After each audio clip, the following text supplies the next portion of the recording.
అందరికీ నమస్కారం. ఈ 2026లో భోగి ఎప్పుడు వచ్చింది? అది జనవరి 13 లేక జనవరి 14?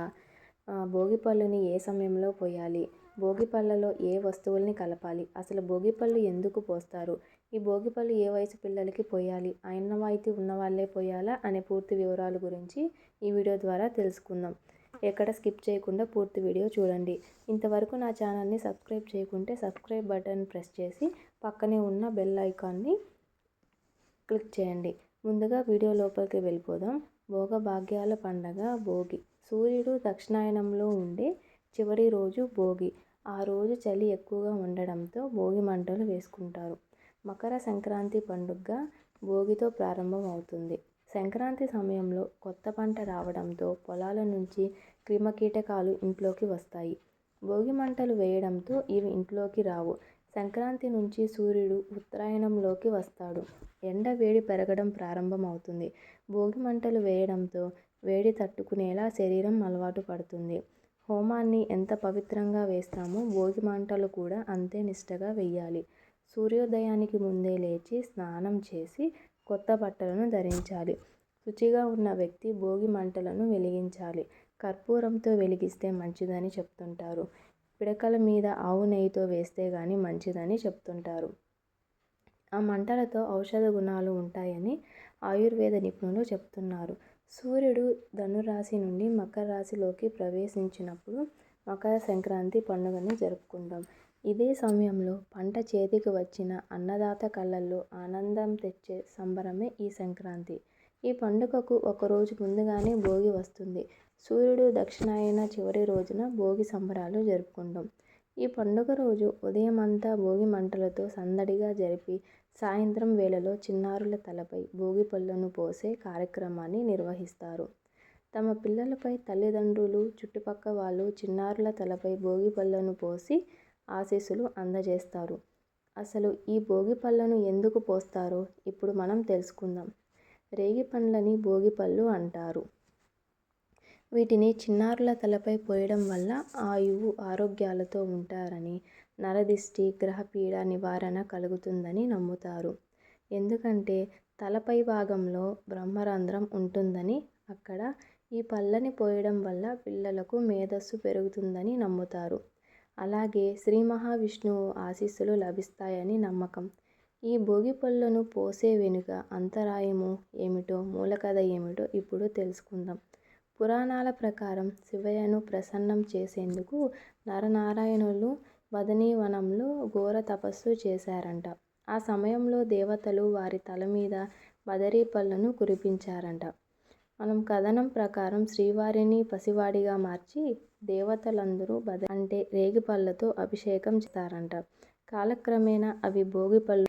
అందుకే ప్రతి సంవత్సరం చిన్నారుల తల మీద పూలు, భోగి పళ్ళు కలిపి పోస్తారు. అలాగే పిల్లలకు హారతి ఇచ్చి దిష్టి తీస్తారు. మరి ఈ భోగి పళ్ళు పోసే కార్యక్రమం ఉదయం వేళలో చేయాలా లేక సాయంత్రం వేళలో చేయాలా అనే సందేహం చాలా మందికి ఉంది.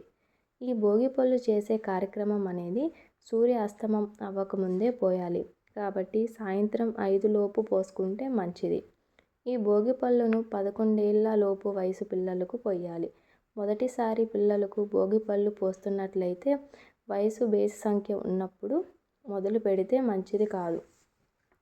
అయితే కొంతమంది డౌట్ ఏంటంటే సంవత్సరం రోజుల పిల్లలకు లేక 6 నెలల పిల్లలకు, 4 నెలల పిల్లలకు పోయవచ్చా అని అడుగుతుంటారు. సంవత్సరం లోపు పిల్లలకు ఏ నెల అయినా పోయవచ్చు. దాంట్లో సరి బేసు చూడవలసిన అవసరం లేదు. అలాగే చాలా మందిలో ఉండే సందేహం ఏంటంటే ఆనవాయితీ ఉన్నవారే చేసుకోవాలా అని అడుగుతుంటారు. ఆనవాయితీ అనేది ఏమీ లేదండి. భోగి పళ్ళకు మనకి ఎప్పుడు మొదలు పెట్టాలనుకుంటే అప్పుడు మొదలు పెట్టుకోవచ్చు. భోగి పళ్ళలో ఏమేమి కలపాలో ఇప్పుడు తెలుసుకుందాం. ఈ భోగి పళ్ళలో చెరుకు అందుబాటులో లేకుంటే పటిక బెల్లం పటిక బెల్లం ముక్కలు కానీ వేయవచ్చు.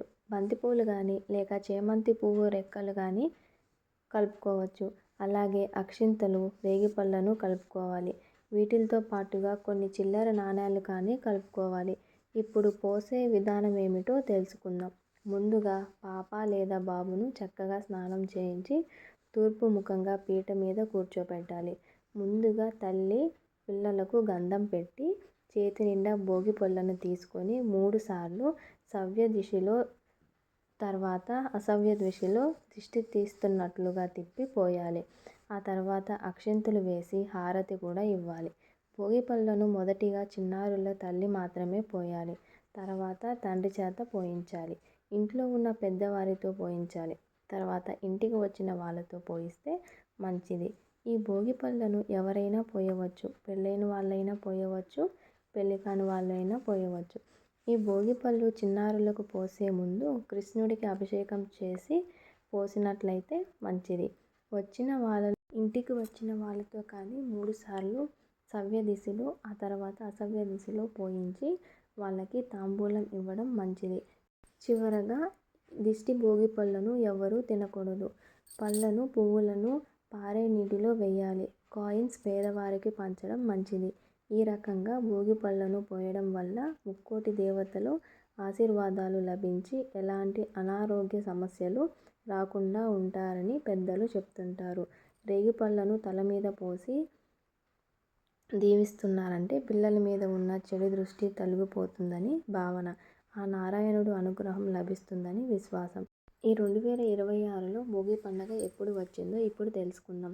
స్వస్తిశ్రీ చాంద్రమాన శ్రీ విశ్వవసునామ సంవత్సరం దక్షిణాయనం పుష్యమాసం 2026వ సంవత్సరం జనవరి 14 బుధవారం రోజున భోగిని జరుపుకుంటాం. ఈరోజు తిథి ఏకాదశి, అనురాధ నక్షత్రం. ఈరోజు విశేషంగా గోదాదేవి కళ్యాణం కూడా జరిపిస్తారు. దక్షిణాయనానికి భోగికి చివరి రోజుగా పరిగణిస్తారు. అందుకే దక్షిణాయనంలో పడిన కష్టాలు సంవత్సరంలో పడకూడదని భోగి మంటలు అగ్నిదేవుడికి సమర్పించి రాబోయే ఉత్తరాయణ కాలంలో సుఖశాంతులు ప్రసాదించాలని పరమార్థమే ఈ భోగి పండుగ విశిష్టత. ఈ భోగి పండుగ మనందరి జీవితాల్లో భోగభాగ్యాలను కలిగించాలని ఆశిస్తున్నాను. Thank you for watching. Bye.